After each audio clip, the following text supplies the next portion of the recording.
Hello there, and welcome to Friday Night Spiritual Insights with Michael Mirdad. Today, we're going to talk about the topic of betrayal. It's very important to understand betrayal because everybody has felt betrayed. Now, if you say, yeah, I felt that, but I've healed that, it's still worth watching. Whether it's because you might still have some pieces to look at, or it could be just pieces I can offer you to help others. You never know. So the concept of betrayal.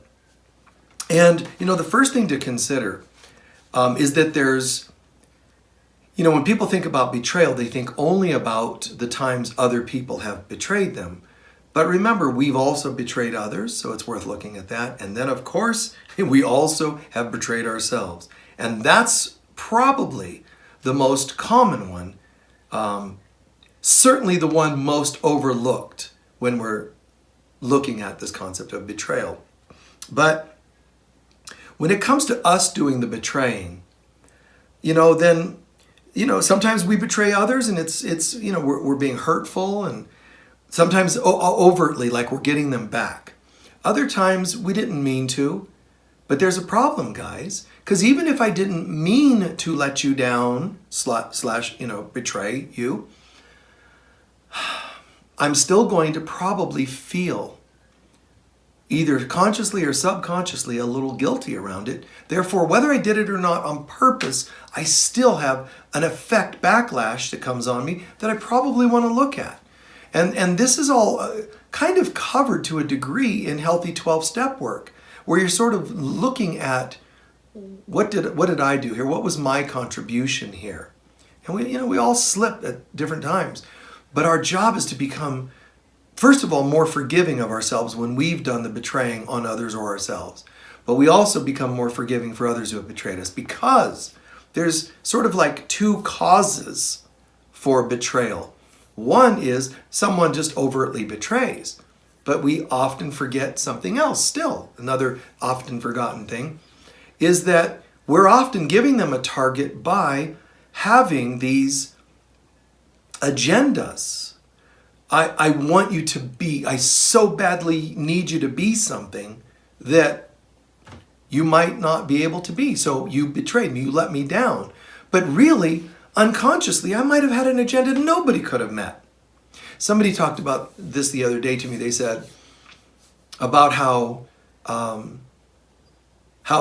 teacher-student relationships, it could be mentor, life coach, doctors, any role, including God, where someone's playing a role they're different, higher up or whatever. And and it's interesting because the teacher might be betrayed by the student, but it's equally true the student can feel betrayed by the teacher. And so it's quite astounding because, and again, this is all roles. Parents, my parents let me down. Well, maybe they overtly did something hurtful. And another word that's important to bring in there is it's selfish. It's always selfish to be hurtful. So they're being hurtful and selfish. And I actually always call it weak as well. But they're weak and hurtful, selfish. And they might do that overtly, but they also could make me feel betrayed without even trying, because I could have agendas on them. I want you to be like you could be my teacher, my parent. I could be a sibling set, and you're my parent. Or I can be a student set of students, and you're my teacher. I want to be special can make it seem like I was betrayed by you, because students will project onto their parents, their teachers, and so on, this thing that you're eventually going to let me down, and I'm going to call you a betrayer. When in fact, what was betrayed was my agendas. So it's important that we take time, anytime we're thinking, feeling, sensing betrayal, stop and take it through with a little bit of a gentle gauntlet and say, okay, wait, there's a betrayal going on. Am I the one feeling the betrayal, or am I being accused of betraying? Might I have caused a betrayal? Wherever I might have been self-serving and selfish, I see it. Let me apologize and make amends if possible. Where others have been hurtful and selfish, let me see that. My job's going to be to see lessons that I can learn from that betrayal so that I can then retire them and let them go from that. It's kind of like saying, okay, I get it. You broke my heart. but this is an example, but I can kind of see how I was really clinging because you were my first, or you were my only, or whatever it is. You were somebody that was going to make my life different from the other people. So now I feel betrayed, but really I might have been putting a lot on that person. And I'm not saying take the blame for other people's behaviors. I'm not saying that at all. If they've caused harm, that's their thing. Let that be for them. What did you learn? Refuse to hate them and see what you can learn from that. Then you are freer to move forward in your life, wishing everybody well, equally if possible, but then you move forward in your life and you realize, okay, I get it. That's one phase of the whole thing there. And then it brings us to another. When you're sensing, feeling betrayal, check in and see what's happening. Did I betray? Did someone else betray? But don't forget to hit, did I betray myself in this situation? Oh God, yeah, I can see where I was foregoing my higher good. I knew this months ago that this was over, and I didn't listen. I was afraid. I kind of didn't want to be without a partner. I wanted to get my money straight first. So that means essentially, no offense, guys, I was using the person, knowing we were done, but I'm staying long enough to get a little more money together without the other person knowing that that's what I'm doing and approving. That technically is like a betrayal. And so I was lying to myself and betraying myself. I knew this was done. Or I knew this person was unhealthy, but I allowed it to happen. That's basically a raping yourself, an abusing yourself. And I'm only using those harsher terms to make us go, wow, smack, wake up, come on, wake it up, little, brisk slap in the face, cold water in the morning, and go, and then why?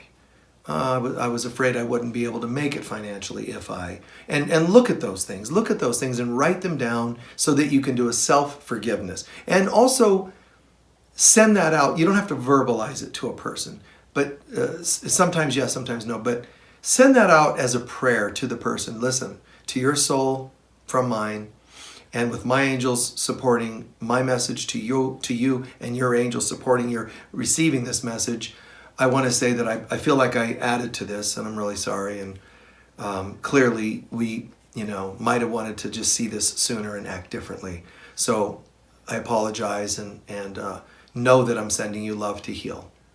And on some level, that person might get it. Please know, sometimes they get it, miraculous things happen, and all of a sudden everybody's at peace. Other times, when you do healing work like that, sometimes they don't respond well. Sometimes it makes them go, I knew it. You were the bad guy. And on a soul level, that's generally not the way it's going to happen. But if people want to be evil, they're going to be evil. And they're going to try to, it'll irritate them even more. The next time you see them, they're kind of looking at you even with more anger. Just know, that's not going to be the real stuff here. The real stuff's here in your heart. You released, you said goodbye, you said apologies. You're good. You're good to go. You've done what you can do. Whether they love you for it or hate you for it is up to them. And the same goes for you when, other people apologize and make amends. It's up to you whether you want to feel peace today or some sort of, revenge or whatever. So, it's always hurtful and selfish when people betray, and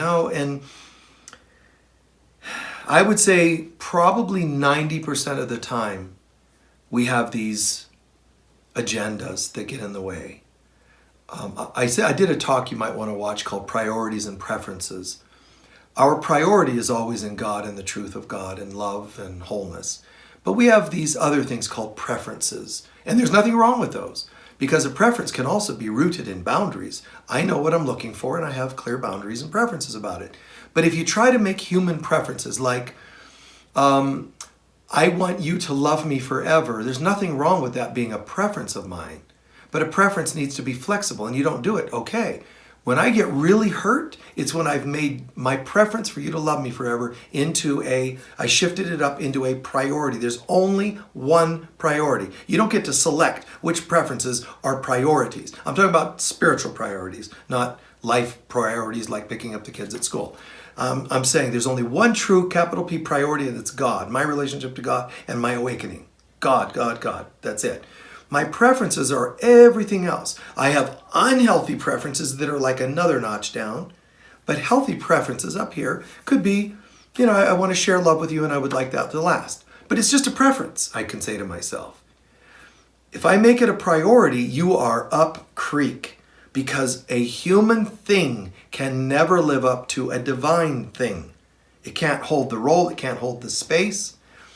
And on that note, when I have priorities that you be a certain way, they're going to start becoming agendas and shift down from healthy priority level to unhealthy priorities, because they're agendas and they're ego-based. And underneath everything I'm talking about, agendas, deep inside, we actually believe like we've also betrayed God and that God has betrayed us. It's not just people. We actually believe others betray us and we betray others. We believe we betray ourselves, and we also believe that we've betrayed God and God has betrayed us. So betrayal exists in our minds, mind you. It exists in all three relationships. I feel betrayals with others, with myself, and with God. It just stands to reason you would want to heal all sense of betrayal. I mean, why wouldn't you? Of course, I want to be clear. I want everything clean. I want apologies and amends to everybody. Now, when you make that to others, their reactions might go this way or that way. When you make them with yourself, your reaction could go this way or that way. When you make it with God, everything's done. It's erased. God says as though it never happened. And you and I need to get used to practicing that in our relation of forgiveness and so on with betrayal with ourselves and others. We need to stop, blaming others for the betrayals not getting cleaned. And we need to start acting more like the divine that we are and practice the forgiveness of betrayals. And there's subtle ones. Some of you might sit and go, I don't have any major betrayals in relationships. Maybe not. But sometimes they're subtle. Sometimes your partner looks at another person and you feel betrayed. They didn't act on it, but you might feel betrayed. You could have had a coach, like an athletic coach. And, I think, using an example for myself, and this is a really good one because I played a little soccer in high school. And there was a point where, just long story short, where we were varsity. We were like, varsity players. All the years we were in high school, several of us were, a handful of us, let's say. So that was kind of cool, varsity, like we made varsity. I personally didn't really care. I really didn't for the most part. And the junior varsity, those were what we call the stoners. The junior varsity were they were extra level of, we don't really care about winning, we're just here having fun. The varsity, you have to win. That's supposed to be like a prestige. But I was without being a stoner myself, I had the stoner mentality of, well, let's just have fun, man. We shouldn't be so serious. So that I didn't fit in that much with the varsity. But I was varsity anyway. And there was a point where we were going through, this is probably not happening until junior or senior year in high school. And something happened where I think I got injured or something. Let's pretend I was out for 2 weeks. I don't remember the details, something like that. So I was out 1 week for sure, and they had to get somebody to step in. Now the second week, I'm coming back, I'm ready to play. And the coach actually let somebody else play anyway. That was betrayal. I'm your varsity person. What is wrong with you? What's going on? How could you do this to me? It was humiliating, and it was betrayal because I'm supposed to be this and you told me I'm your varsity player, right? So I could feel betrayed, but in all honesty, guys, remember, I really did not like being on varsity.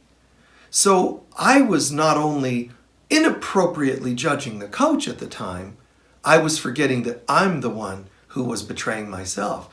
I leaked out constantly a dislike of being on varsity. So what's wrong with him for hearing my message, I don't want to be here, and then answering to it? When I was in Little League playing, a sport, this coach called me. I've heard about you, and I want you on my team. My team's going to be the champions, and we were. We're going to be the champions, and I want you on my team. I'm calling you personally because I want you on this team. Can I get you? And he called other coaches, made deals. This is kids, man. And they made deals. He made deals. He knew how to do it. And he got me on his team, even though he lived like a little further out than my other coach would have been. He cut a deal. And there was a point where, again, Michael, you're not going to be starting, this week. And it's like, what? What he did was, I was late to practice too often. He was trying to send a message to me, a boundary, and that was righteous for him to do.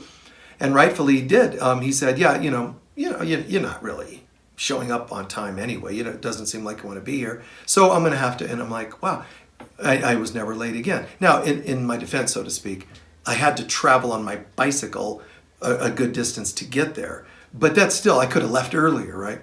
So that's where we think people have betrayed us. I'm using just kind of blunt examples. Certainly those aren't as big as someone breaking your heart. I understand that. But I'm trying to use simplistic examples so that they can transfer into any conversation you're trying to apply betrayal. So keep that in mind.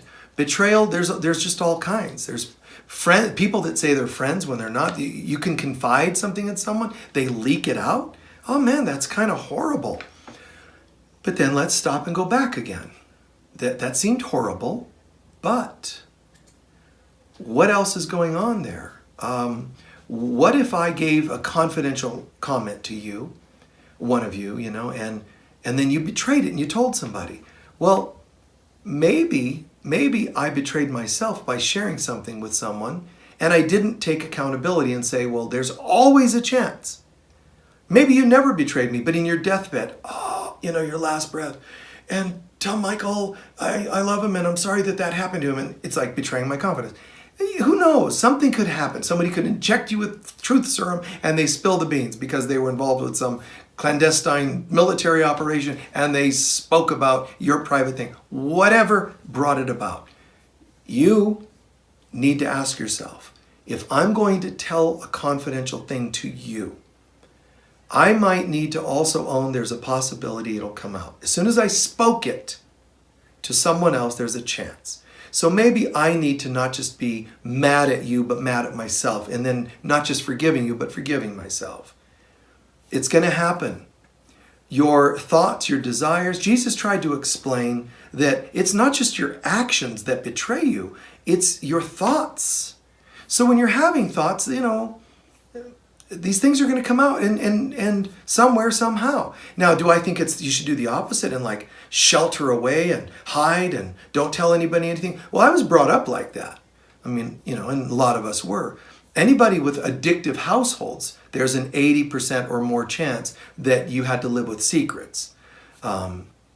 Some addictive households don't even care about keeping it a secret. They're just full-blown out there, messed up. But no, a lot of secrets. Kids that are raising parents, kids that are covering for their parents being, this way or that way. So it was just very, maybe challenging, but secrets. So I was brought up that way. A strong part of my family was in terms of heritage and lifestyle and where they lived, where they grew up or whatever, all those excuses that they were brought up with that concept, secrets. And, I understand it, but you and I don't have to still continue it. So it started with secrets, but as I grew spiritually, a day at a time, it's just like 12 steps. When we're growing spiritually, you're automatically signed up in a 12-step from life program. So without realizing it. So you're going to find making God a priority, just like a 12-step program. You might not know you're doing 12 steps, but you're doing it. When you go to counselors, when you do amends, and you're actually going through the program, just not consciously aware of it. So in my life, through my spiritual growth, there's moments where I just said, I'm just going to bring this out. If you ever saw the movie As Good as It Gets, it's an interesting movie because it's kind of about this obsessive compulsive dude and then all these great subplots and other stories there. It's really a pretty good movie. But I saw this one time. I was on a plane, I think, to Australia, and there's, you have to watch a few movies to pass the time. And I remember seeing it, not watching it at first, and then I saw a couple scenes, and then I went, well, let me try it. Put on the headphones, and I was like very impressed. But the obsessive compulsive guy, Jack Nicholson, there's a point, long story short, that he does everything over and over, washes his hands over and over, locks the doors, each lock, several locks, over and over and over, over and over, and like that. Well, towards the end of the movie, he's starting to fall in love with somebody, and he has to make a decision. She doesn't like my being so obsessive compulsive.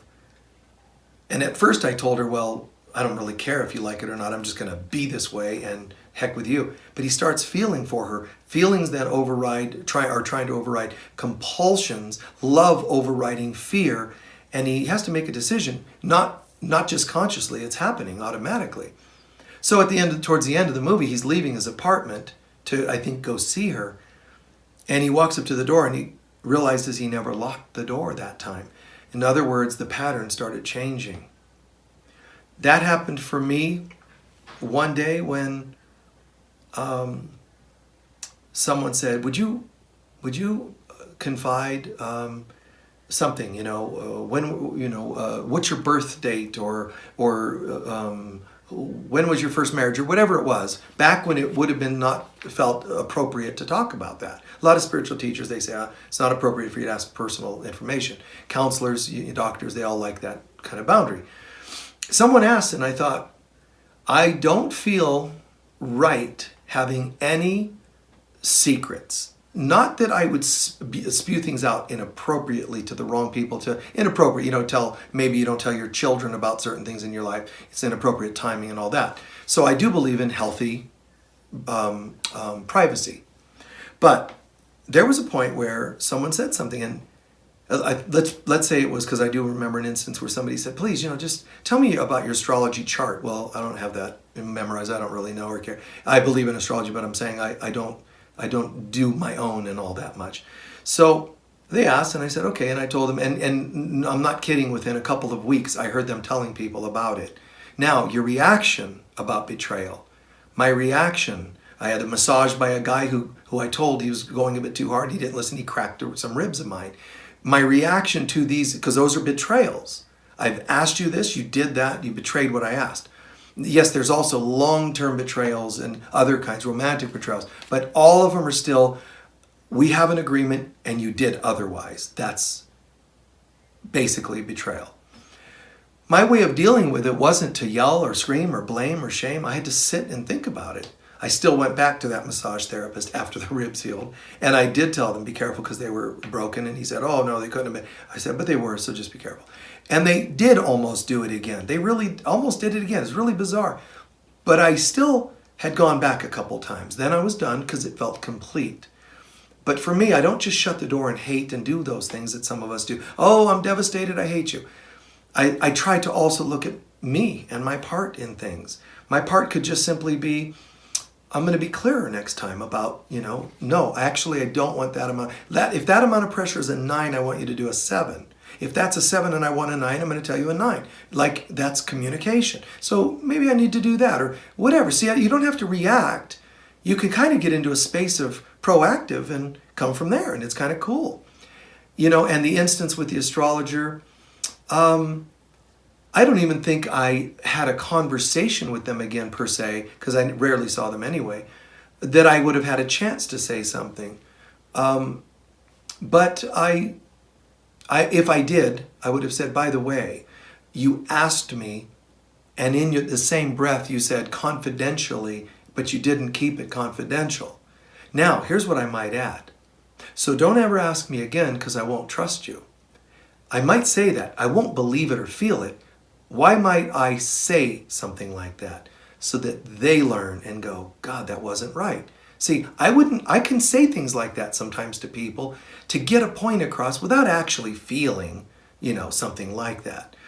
I've had friends that get together and they, let's say we're getting together and chatting or whatever, and one of them says, can we talk openly about X, Y, and Z? Sure, and we all talk, And then one of them kind of blows it or blurts it out or does something inappropriate. And I have no problem saying, that'll be the last time I'm going to hang out with you guys. I've said that. I've done that.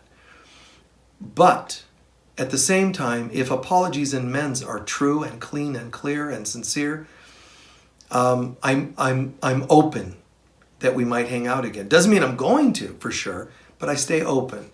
So with betrayal and your response to betrayal, one piece of advice would just be to keep open. Don't think forgiveness means you must be a certain way. You still want to use discretion, or else you're going to, drum roll please, betray yourself. See? So be careful. It's not just about you forgiving others for betraying. You got to watch that you're not betraying yourself. So keep that in mind when you're working on betrayal coming and going from you towards you, from you to others, others towards you. And if you're open to it, keep an open mind that underneath all betrayals, there's also one extra pattern to consider, which is my feelings of betrayal from God and towards God, that I feel like I betrayed God. And some of us try to be all new agey, Oh, I would never betray God. I am a being of light. What do you say to that? I wouldn't tell them you're wrong. I would just end the conversation and move on. Or I might use an example of myself so that they might get closer to listening, but I don't push things like that. Because a lot of people are so afraid of having betrayed God that they can't possibly hear it right now. See? So, you just kind of steer away from that at that point. But it's true, we all. The bottom line is, if you didn't betray God, why the hell are you here? Literally hell. Why are you here? Why are you in a world where things die and get sick or are limited or get abused? The reason we're in a world that God didn't create is because we betrayed God and split off and tried to create our own reality. And every time you try to live a life and create a life outside of guidance of God, you're betraying God again and yourself. Every time you forget who you are, you're betraying everything in the universe, from God to yourself to others. You just do your best. You can't say to your kids, I'm always right. You do your best. If you try to pretend you don't make a mistake, you're betraying everything. I know people that sometimes have the hardest time saying, oops, sorry, oh yeah, I see I did that, sorry about that. They have the hardest time with that. And I think the greatest thing to teach, even if you're in the role of a teacher, parent, etc., is to be able to say, oh, I made a mistake. I remember one time where my oldest daughter must have been 10 or 12 or something. This is 20-something years ago. And I trusted her, told her something or gave her something, and I said, keep it as private. It's a surprise for somebody. And she blurted out. And I remember stopping and saying to her, how can I ever trust you again? And then I caught on. Oh. Now I'm a parent. Parents are taught. Kids, are nothing. Parents in the old days, our days, were taught, I'm not saying you should overly spoil kids. I'm saying there's a way to do things with love and honesty. So I blew it. How could I ever trust you again? Was that God? No. That was hurt, fear, reaction, overreaction. And so I caught on. I went back to her and said, I apologize for saying that. I said, what really happened is you did do that and I did ask you, but it was something that was too much of a hope I was having, and almost a secret. It's like, in other words, there was an agenda attached to it not being said yet. Too much investment. So my reaction, you saw, was my investment, not what you did, and not who I really am. So I think that was pretty nice. It's not like the daughter ascended the next day and said, oh my God, your dad, you're the most amazing. She might have heard me, might not. I don't know and I don't care. I did my part. And I think, I'm sure she must have felt better than being told, you, how dare you, and how can I trust you again? No child wants to hear that. That's hurtful. But it was nice to catch it as soon as possible. And that's all you have to do. Catch your mistakes as soon as possible. But when you don't own mistakes and you don't try to apologize or make amends, you're betraying. Here's one of the ways you're betraying, because that's not the real you that's doing it that way. And if anytime you're not the real you, you're betraying. You're lying to yourself and everyone that this other person is the you, the one that's hyper dependent on others and agendas planted in everybody's garden. I got, agendas everywhere. That's betrayal, because that doesn't allow for me to acknowledge who you really are. So I'm betraying you because I'm not getting the really, the person that's real there. I'm making up some other. I'm lying to you. I'm making up a false you, and I'm making up a false me. So I'm betraying myself. I'm denying that God is there and God is here. So I'm denying God as well. So if if you're open to just seeing that all, from a deeper level, that's just another consideration. Betrayal can be overt, where you just blatantly see it, and it can be covert, where it doesn't seem very obvious at all. And that's usually where, that it just involves agendas. The covert almost always involves agendas, really, because those are the things we don't like to look at. So healing betrayal or any other wound, fear, doubt, shame, low self-worth, all of these things need to be seen and healed. But what's interesting is anytime you're not owning hurt, shame, low self-worth, you're betraying yourself. So betrayal is really a common thread between all other hurts. So you don't want to just toss it out and say, well, if I don't have any huge form of betrayal, this lecture wouldn't apply to me, this talk wouldn't apply to me. It is running through everything. So even if you say, well, I've never had somebody really strongly, overtly hurt and betray me, then fine, so be it. Then let's look at whether you betray yourself. And if you say, I don't, every time you drink to think it calms you, that's a betrayal of yourself, because technically drink will not calm you and give you the peace you think it's giving you. So you're lying to yourself. A lie is like a betrayal, basically. So we have to just deal with, it could be even your parents. You might have a conversation about your parents and say, my parents betrayed me. True, I understand they might have betrayed you, hurt you in some way, made you not a priority. That's a betrayal. But it's a betrayal because they're betraying their parenting responsibilities. But here's the other half of betrayal. My agendas play into this. I want you to make me very important. You didn't. Oh, you betrayed me. But some of the emphasis on the betrayal was there because of how much I wanted you to be different with me. You see? So it's so tricky.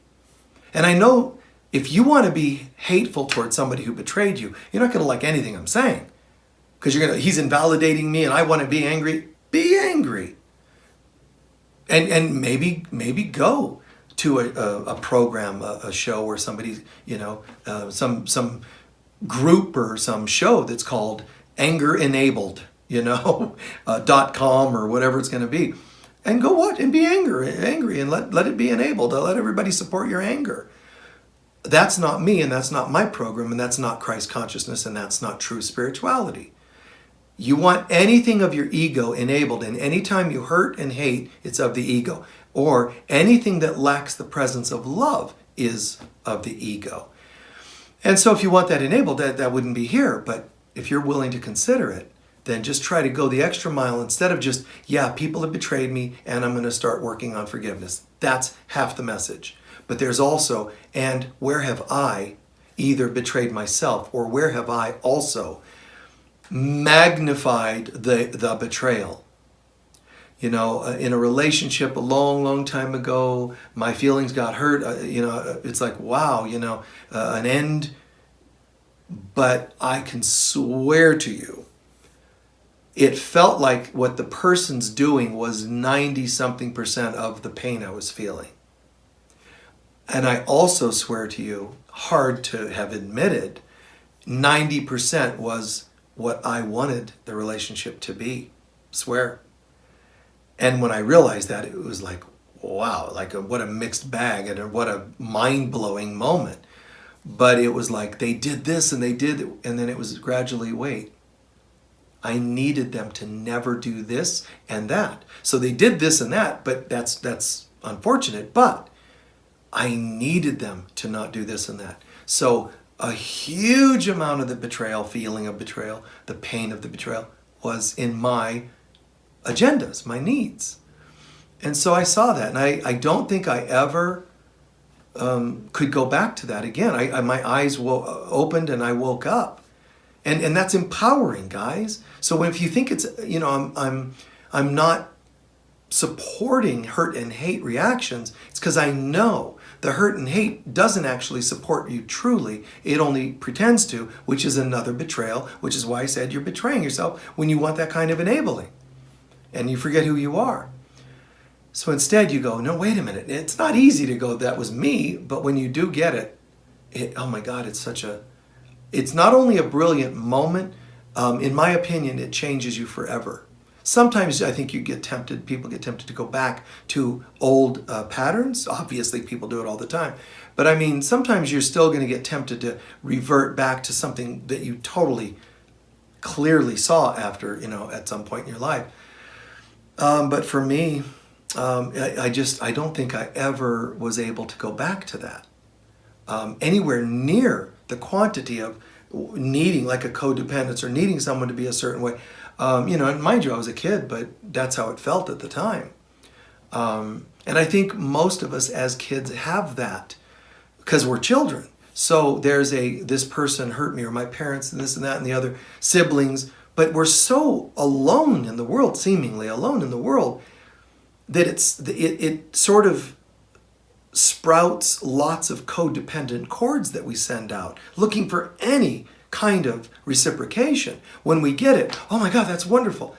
And then one day it gets trampled on, and it's like, oh, how dare somebody mess with my codependent cord? That's what you're saying when you say, how dare so-and-so do this to me or that to me? Instead, it is, put the other words in there.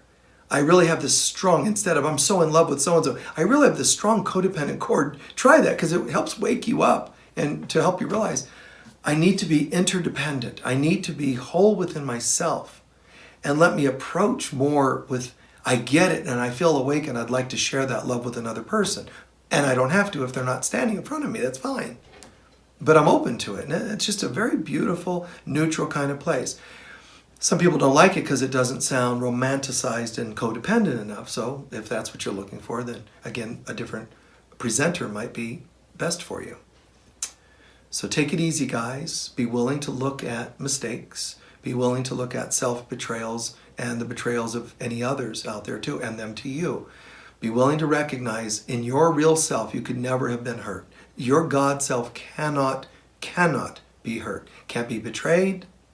And if it could, God would have said, I can't believe you guys betrayed me. I'm going to cast you out of the garden, which is what the Bible tells us. But it wasn't God that wrote these pieces. That's where the ego infiltrates and creates a fearful, vengeful, a fear-based and vengeful God. That's mankind making God in his own image. Or as one philosopher once said, God made man in his own image, and then man returned the favor. It's kind of a funny way of saying it. But it's just not who we really are, guys. So I pray this works for you. I pray that you can apply this in your life. I know it's a bit serious and sobering, and compared to some other talks that we do at times, a little more lighthearted or lighter topics for that matter. But it was still important for us to share that. All right. So blessings to you all. Join us where you can, when you can. Please, if you feel called to do so and can, you can make donations to these programs or my ministry directly at the Foundation for Christ Consciousness. You can do donations. You can be a sponsor of my ministry there, or just make occasional donations if you like. Either way, probably 80+% of what I do is free. That just feels right. It just feels right. So that's what I do. Blessings to you all. Soak this into your heart. Let this be a healing, sharing time for you, and then onward and upward. All right? Blessings. Bye-bye.